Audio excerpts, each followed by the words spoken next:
ನಿಜವಾಗಿಯೂ ಭಾಳ ಅದ್ಭುತವಾದದ್ದಿಲ್ಲ. ಇಂಚಗೇರಿ ಮಠ, ಸಮಾಜವಾದಿ ಮಠ, ಜಾತಿ ಧರ್ಮಗಳನ್ನು ಕೆತ್ತು ಹಾಕುವಂಥ ಮಠ, ಭಾಳಷ್ಟು ಉಳಿದವ್ರ ಹಂಗೆ ಕ್ಯಾವಿ ಹಾಕ್ಕೊಂಡು ಅಡ್ಡಾಡೆ ಜನಸೇವೆ ಮಾಡ್ತಾನೆ ಅನ್ನುವಂಥದ್ದು, ಜನಸೇವೆ ಹೆಸರಲ್ಲಿ ದುಡ್ಡು ಗಳಿಸಬೇಕು ಅನ್ನೋಂಥ ವಿಚಾರದ ಇಲ್ಲದ ಮಠ. ಅಂತರ್ಜಾತಿ ವಿವಾಹ ಮಾಡಿರ್ಬೋದು, ಮತ್ತೇನೋ ಮಾಡಿರ್ಬೋದು, ಹೋರಾಟಗಳು ಮಾಡಿರ್ಬೋದು, ಇತಿಹಾಸದ ತಪ್ಪುಗಳೇನೋ ಆಗಿರ್ಬೋದು. ಅಂಥ ಮಠದ ಒಂದು ಸಂಪ್ರದಾಯ ನೆಲೆಗಟ್ಟಿನಲ್ಲ ಇವತ್ತು ಬಂದಂಥ ಶಶಿಕಾಂತ್ರವರು ಭಾಳ ಒಳ್ಳೆ ಕೆಲಸ ಮಾಡ್ತಾರೆ. ಸಣ್ಣ ವಯಸ್ಸದ ಇನ್ನು, ಜೊತೆಗೆ ಪೂಜಾರಿಯವರು ಸಣ್ಣ ವಯಸ್ಸದ, ಅವರಿಬ್ಬರು ಇವತ್ತು ಎಲ್ಲ ಕಡೆ ಹೋಗೋದನ್ನು ನೋಡಿದಾಗ ಮತ್ತು ಇವತ್ತು ನಾವು ಇನ್ನೊಂದು ಥ್ಯಾಂಕ್ಸ್ ಹೇಳಬೇಕು. ಯೂಟ್ಯೂಬರ್ಗಳು ಅಥವಾ ಅವರ ಮಾಡಿಬಿಡ್ತಾರೋ ಗೊತ್ತಿಲ್ಲ, ಎಲ್ಲೆಲ್ಲಿ ಹೋಗ್ತಾರೋ ಅಲ್ಲೆಲ್ಲ ನಮ್ಮಂದ್ರೆ ಸಾಧ್ಯ ಇಲ್ಲ ಎಲ್ಲ ಕಡೆ ಕಳಿಸೋದಕ್ಕೆ. ಅವನ್ನ ತೊಗೊಂಡು ಮೀಡಿಯಾದಲ್ಲಿ ಬಿಡ್ತಾ ಇದ್ದಾರೆ. ತಾವು ಏನು ಮಾತಾಡಿದ್ರು ಏನಿಲ್ಲ, ಜನರಿಗೆ ಹೆಂಗೆ ಸಂಪರ್ಕ ಮಾಡ್ತಾ ಇದ್ದಾರೆ, ಅದರಲ್ಲೂ ರೈತರು ಒಗ್ಗೂಡಿಸ್ತಾ ಇದ್ದಾರೆ.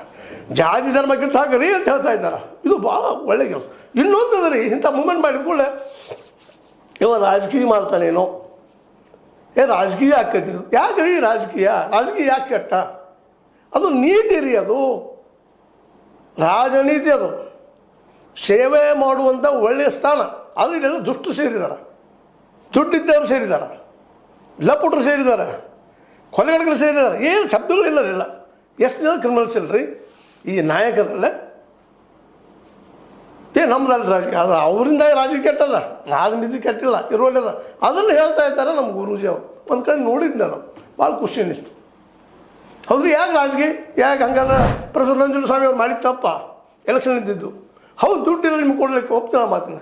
ಆದರೆ ಶಕ್ತಿ ಹೇಳಿ ಮನಪರಿವರ್ತನೆ ಮಾಡೋದು ಶಕ್ತಿ ಇಲ್ವಾ ನಿಮ್ಮಲ್ಲ? ಆ ಕೆಲಸವನ್ನು ಇಬ್ಬರು ಮಾಡ್ತಾ ಇದ್ದಾರೆ. ಒಬ್ಬ ಬಡ ರೈತನ ಮನೆಗೆ ಹೋಗ್ಬಿಡ್ತಾ ಇದ್ದಾರೆ, ಅಶಿಕ್ಷಿತ ರೈತನ ಮನೆಗೆ ಹೋಗ್ಬಿಡ್ತಾ ಇದ್ದಾರೆ. ಇದು ನಮ್ಮ ದುಡ್ಡು ರೀ ಅವ್ರು ಮಾಡ್ತಾ ಇರೋದು ಅಂತ ಹೇಳ್ತಾ ಇದ್ದಾರೆ. ಸಣ್ಣದಲ್ಲಿ ನಾವು ಮಾತಾಡೋದು ಒಂದು 4 ಗೋಡೆ ಮಧ್ಯದಲ್ಲೇ, ಬಟ್ ಅದು ಹೋಗಿ ಮುಟ್ಸುವಂಥ ಕೆಲಸ ಮಾಡ್ತಾ ಇದ್ದಾರೆ. ಅವರ ಭಾಷೆ, ಉತ್ತರ ಕನ್ನಡದ ಭಾಷೆ, ಗಂಡು ಭಾಷೆ ಹೋಗಿ ಮುಟ್ಟುವಂಥದ್ದು. ಸ್ವತಂತ್ರವಾದ ಮೀಡಿಯಾಗೆ ಬೇಕಾಗಿರುವುದು ಸ್ವತಂತ್ರ ಧ್ವನಿ. ಆ ಸ್ವತಂತ್ರ ಧ್ವನಿ ಉಳಿಸಲು ನೀವು ಮಾಡಬೇಕಾದದ್ದು ಇಷ್ಟೇ. ಅದೇನಪ್ಪಾ ಅಂತಂತಂದ್ರೆ, ನಿಮ್ಮ ಕೈಲಾದಷ್ಟು ಸಹಾಯ ಈ ಚಾನಲ್ಗೆ ಮಾಡಿ ಹಾಗೂ ನಿಮ್ಮ ಧ್ವನಿಯನ್ನು ಕಾಪಾಡಿಕೊಳ್ಳಿ. ಅಲ್ಲಿ ಬಿಡುಗೇನು ಸಹಿತ ಮಾತಾಡಿದ್ರು, ನಾವು ಸರ್ಕಾರ ತರಿಸಿದ್ವಿ ಅಂತ ಹೋರಾಟ ಆಗಲಿ ಅಂತಾರ. ಮತ್ತು ಹಂಗೆ ಆಗಬೇಕು.